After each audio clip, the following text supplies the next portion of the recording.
Very good morning, everybody, and happy Sabbath, Stanborough.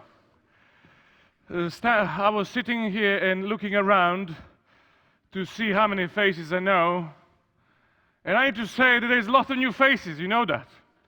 That maybe shows that I don't come here very often. I was looking around and I was coming to the conclusion that all of you look very good, except John. John looks a little bit fragile, but nevertheless, John is my friend, so he will give me the lesson on Monday morning. My friends, I heard that you were talking behind my back, just to let you know. This is not a usual start of a sermon. I'm sure you already saw this. I was one day approached by somebody, it's not John, just to let you know, who came to me and said that the last time Dan preached here, it was really a long sermon. Can I please remind you that I used to speak fast? And you used to complain and say, Dejan speaks so fast. That is the reason I was able to finish my sermons in 15 minutes.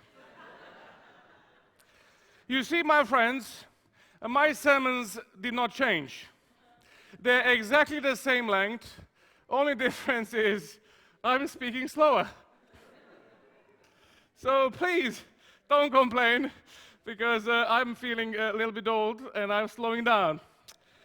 As I looked through the room, I also saw my professor here, Professor Steve Carroll. Thank you so much for making all the way from far away land to listen to this sermon. You need to know Pastor Carroll is a professor which did not let anybody leave his office without them admitting that they can finish their degree and their master's. And we thank you, Professor. Because of him, many of us today are pastors. Today, the sermon is under title, Ready or Not, He Will Come. You see, my friends, I love playing hide and seek. It's a present tense, because I love playing hide and seek even today. That's the reason I'm in teens ministries, because I can still play hide and seek. You don't even know how many games I played with your teenagers in this church. And we would hide all around this place. We will not mention the main sanctuary because some of them would be disfellowshipped, and myself as well. We loved playing hide and seek. You see, I didn't mind whether I'm the guy who is searching or I'm the one who is hiding. I just loved playing it. I remember this very clearly, that we called the person who is searching it. And we would say that it is coming. I remember this very clearly. We would go and hide, and then somebody would listen as the it is counting 1, 2, 3, and he counted all the way to 20. I remember us panicking, is there too many of us in one place? I remember, at one stage as I ran with my teenagers to one place and I managed to squeeze myself in, they pushed me out saying, Dan, there is no space here. I love playing hide and seek. And I realized as I played that game and as I wrote this sermon, I realized how many parallels this sermon has to do with my faith and second coming of Jesus. I realize 4 things are certain when it comes to hide and seek. One thing that is certain is that it was surely coming. The second thing which was very certain is that it will come when it is ready to come. I need to admit that I cheated as well in this game. I realized the teens are too good for me, so I had to count and then peek to see where they're going. I only cheated once, just to let you know. Maybe more, okay, maybe more. The third thing which was certain was this, that it is coming whether you're ready or you're not. And the fourth thing which was very certain is this, that if you were not ready, you would pay the consequence. I looked at this game as I read this text in the Bible, and I realized the second coming of Jesus has so many parallels with this game. My friends, that's the reason why Paul encouraged the church in Thessalonica to be ready. Paul said, you need to be ready. My friends, the first text which we'll read today, and if you do have your Bible, open it, let us read together. It is in 1 Thessalonians 5, verses 1 to 2. If you do have your Bibles, please open it. If you have your phones, go to the Bible app. And let us read this together, because there is power in reading God's Word. So it's the 1 Thessalonians chapter 5, verses 1 to 2.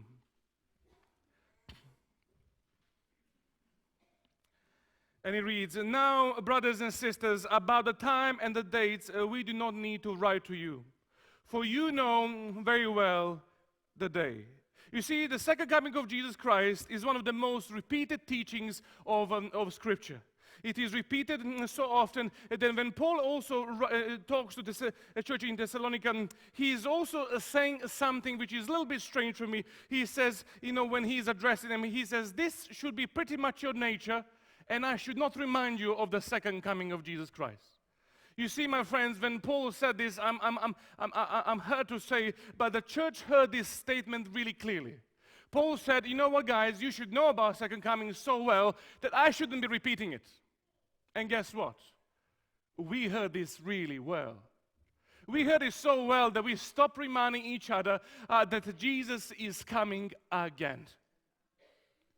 Please correct me when I make these statements, but I remember the days when I was in Serbia. I remember the days when the message of coming of Christ was at least once a month.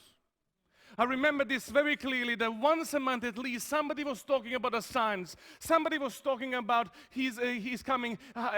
Some people even tried to predict the dates. And then we heard this very clearly, and we decided not to remind ourselves anymore of this. My friends, I remember this so clearly. I would be, playing around the kitchen as I would usually do, close to food, very safe. I remember this. I would be playing around then, and then I would see my grandmother stops what she's doing, comes to me, and she says, "Grandson, sorry for interrupting. Let me just tell you this. Whatever you do in life, make sure you prepare yourself for the second coming of Jesus."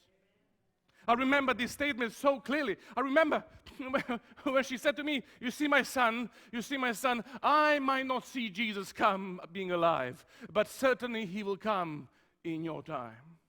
Do you remember those statements?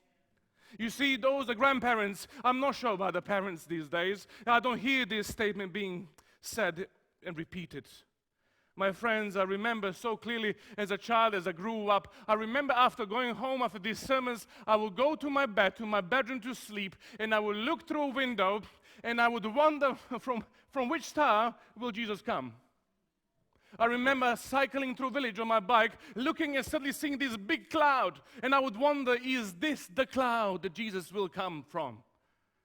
But that changed. Because we heard Paul really well on this text, but on other texts, we heard Paul, we shouldn't remind ourselves, because you should know about this, but we forgot, my friends. You see, because we stop reminding ourselves of Jesus' second coming, we have a massive problems today. And the problem is as simply as this, is sometimes we even wonder, what is this all about? We turn some churches into ethnical clubs. We turn different churches just as a social gatherings. And people are wondering why they're even coming to this place. Teenagers especially, let me point out, wonder why they have to get up at 8 o'clock in the morning to be here for 10 o'clock. And do you know why I wonder that? Because the parents are not sure why they're coming here. And we need to be very clear about this and let our teens know that we come here to remind ourselves that Jesus is coming again. And not only that, we are coming here today to also sharpen our focus towards that very important time when Jesus comes again. My friends, of course, we're here to be with each other and support each other and spend time with our friends. But let us not forget that we are here for this main reason. That is to equip and prepare for His coming. My friends, when I read this text, I realized for the Paul, this was so obvious. You know the questions you shouldn't ask, and you ask them, because I do the same thing. My wife does the same, and I was like, "Hey, well, what am I supposed to do with this?" And she's like, "Well, you know what to do with this." You know the questions which are so obvious. But for Paul, this was not actually at all something which was not clear. For Paul, it was crystal clear. There is this story which happened to a tourist in West Texas who stopped at the petrol station, and then he saw a sign, and there was a rope. The moment I realized that the story is taking place in Texas, I thought they're going to hang somebody. But I think they moved on a little bit from those days. They don't hang people anymore. And the rope was there, and on that sign simply said this: weather forecaster. A tourist was really, really shocked. He came and he said, how is it possible for the rope to tell the weather? Of course, the local couldn't wait for this moment, so he came and he said this. Well, okay, let me explain it to you. Okay. If you see the rope moving left and right, it's windy. He says, if you see the rope, dripping and it's wet, it's very likely raining. He says that the one thing you won't see too often in Texas is if you see this rope totally stiff, very likely it's frozen. And then he said, and if you don't see the rope, it's tornado. You see, there are some questions and some things so obvious in our lives that we shouldn't even ask the questions. And one of these things which should be so obvious to us is the second coming of Jesus. Paul is saying it's not if Jesus will come. Paul is saying when Jesus will come. My friends, in the text reads, he says, he simply explains that Jesus will come as a thief. I never understood that. Why would you put Jesus and thief in the same sentence? And then I had experience a couple of times with the robbers and thieves as I was at Newbold. And I realized they really do come when you're not expecting. I remember this very clearly because at that stage when thieves broke into a building, I was sitting in boss's office with my feet on his desk. I was resting. I was like, oh, life is good. The next moment I hear massive smash and the thieves were in the building. That moment really explained to me that they really plan to come when you're not expecting. Jesus is not doing this to trick you, just to let you know that. He is not doing this, I just want to come so you're not ready. No. This is simply something that he says only his Father knows. Even Jesus admitted, he says, he simply says in Matthew chapter 24, verse 23, both of the day and hour, no one knows, not even the angels of heaven, but my Father only. It reads as well, therefore you also be ready, for the Son of Man is coming an hour when you do not expect. My friends, we need to be ready. The Bible, let's continue in 1 Thessalonians, I hope you have your Bible still with you. It reads, let us read the chapter, verses 3 to 5. While people are saying, peace and safety, destruction will come on them suddenly, as a labor pain on a pregnant woman, and they will not escape. But you, brothers and sisters, are not in the darkness, so that this day should not surprise you like the thief. You are all children of light and children of day. We do not belong to the night or to the darkness. When Jesus comes for the second time, he will take the ready and he will leave those who are not ready. And then he will pour his judgment upon them. My friends, the sad thing about this is that if we are not ready, the sad thing is that we could easily find ourselves in a group of people which are saying, it's peace and it's safe around here. You see, these people are doing this from the bottom of their hearts. They really do want them to understand that actually it's, they're trying to find when Jesus is coming, and they'll be saying to them, listen guys, don't worry, it's peace and quiet, it's all right, Jesus is not coming. Not knowing one thing, that behind the corner, he is. You see, my friends, we need to live with attitude of watchfulness all the time and wait and be ready for his coming. The text in verse 6 reads, so then let us not be like others who are asleep, but let us be awake and sober. For those who sleep, sleep at night, and those who get drunk at night.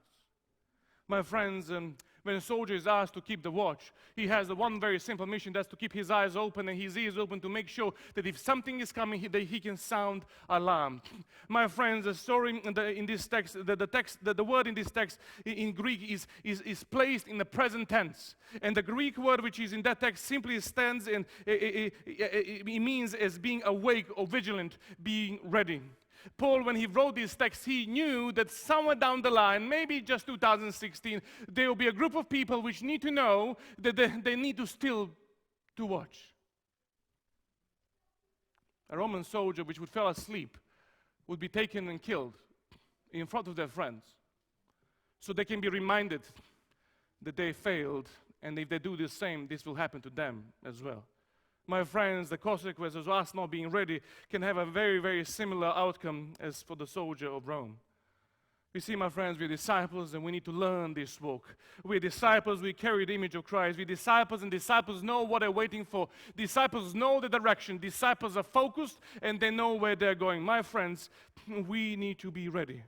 Paul is writing and he's still reminding us, he's saying to us, my friends, do not allow anything in your life, nothing in your life that will harm your moral and alertness. He's saying that if you let sin come into your life, it will slowly start blurring your image and it will slowly start blurring the aim in your life. You see, my friends, and sin is similar to alcohol. You see that if you drink one glass of alcohol, you don't get drunk. You don't feel it's anything dangerous. You don't feel it's anything bad for you, but because of only one. But you see, it's intoxicating, and you will start slowly but surely start drinking a little bit more and a little bit more.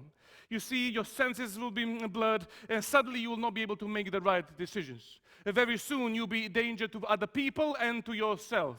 You would be reaching the point in the moment of your life at that stage where you would pass out. You wouldn't even know that you are drunk. And you will be on the floor there and you think everything is fine. My friends, if you let the sin in your life, a little by little, it will pull you in and you will slowly but surely don't feel any moral, you will not be able to make a good moral and spiritual decisions. Very soon you will find yourself on the floor spiritually passed out. Very soon you will be there thinking everything is fine, not knowing that you're taking totally wrong direction. And there is maybe no going back for you and for me. My friends, sin is a dangerous thing and we need to fight it.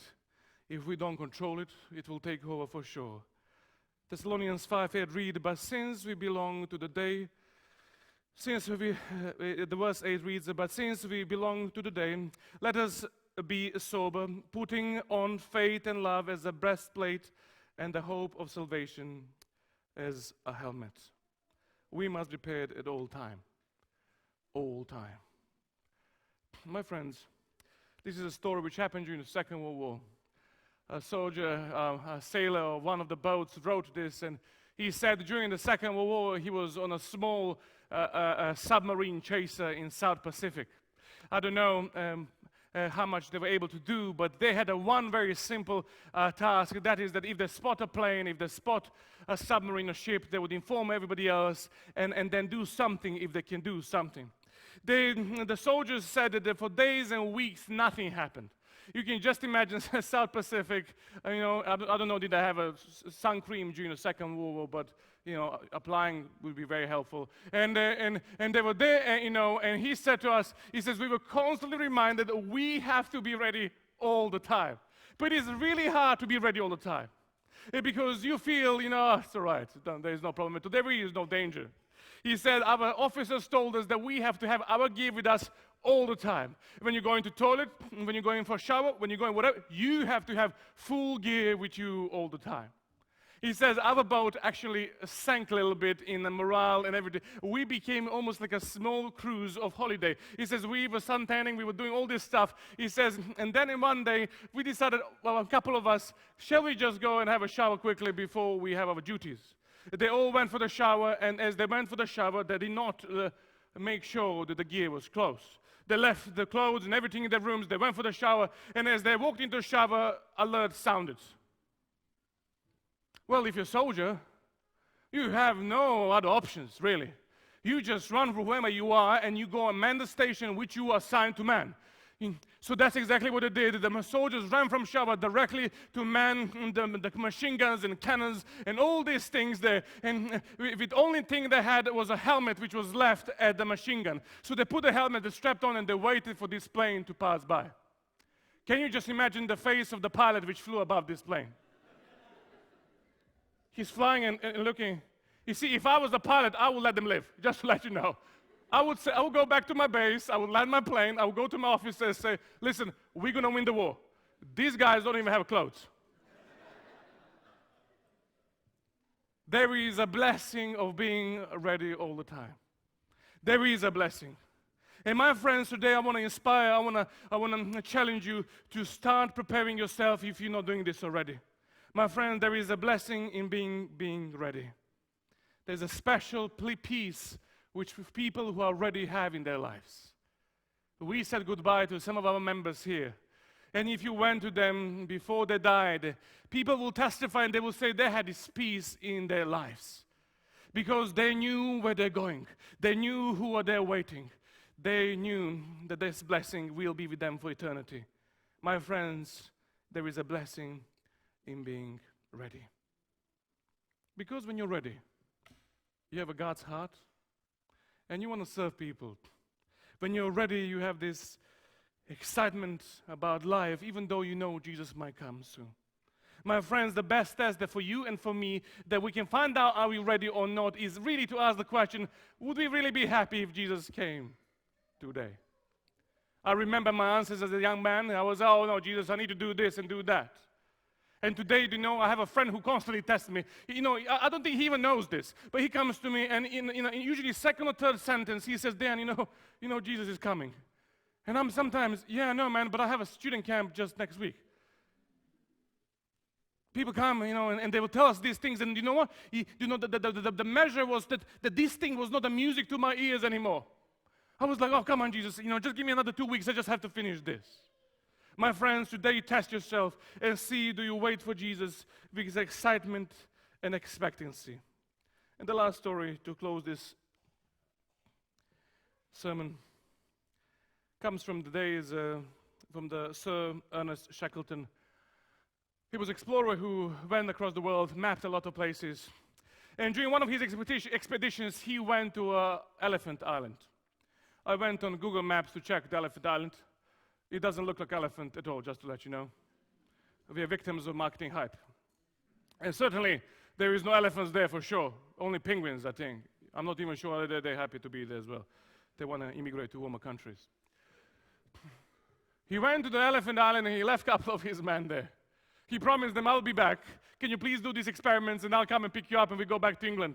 And of course, you know, these men were left and they did what I had to do. And as he went to do something else, and he realized that he was really seriously delayed, which endangered the mission. He quickly packed the ship again, went to pick up the man from the Elephant Island. And as he approached the island, he realized there is a problem. The ice is already all around the island. He tried 3 times to break through ice, failed miserably. And then tomorrow he tried once again. He broke the ice and he found a channel which went to the Elephant Island. As he came there, he was shocked to see all of his men were all at the beach with all the gear packed and all the rations ready. He quickly took him on a boat and they started their journey back to England. In the middle of the journey, he came to his man and he said, how did you know when I'm going to come? And the man said, well, we actually didn't. We only knew that you will be back. That's all we did know. He says, but every single morning when we would get up, we will pack our stuff, we will roll our beds, and then we will say, guys, let's bring the stuff to the beach because today boss might come. They were ready. They were ready, and my friend, you and me need to be ready. We are children of a living God. We are children of light. We must be ready. We must prepare. And now let me finish this sermon the way I started. 18, 19, 20. Whether you're ready or not, He will come. Amen.